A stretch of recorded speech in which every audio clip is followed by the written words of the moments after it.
Sugatan sa engkwentro ang naarestong miyembro ng New People's Army o NPA sa Abra. Naalarma naman ang ilang residente sa Zamboanga City nang may maiwang kahina-hinalang kahon sa tapat ng isang bakery. Ang mga balitang probinsya hatid ni Cedric Castillo.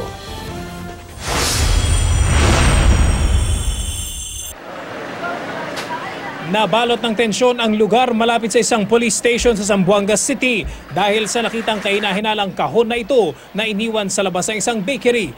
Hindi muna pinalabas ng bakery ang kanilang mga customer habang tinatawag ang bomb squad.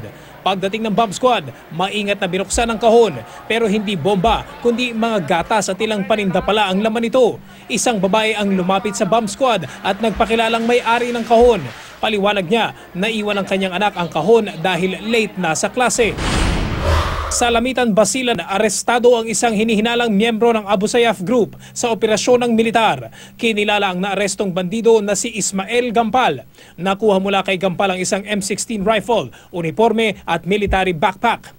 Dinala na siya sa headquarters ng 19 Special Forces Company sa Barangay Dangkalan bago i-turn over ng militar sa mga pulis.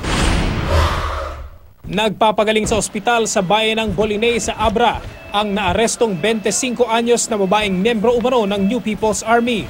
Nasugatan siya sa engkwentro sa pagitan ng kanyang grupo at ng militar sa kabundukan ng Bolinay.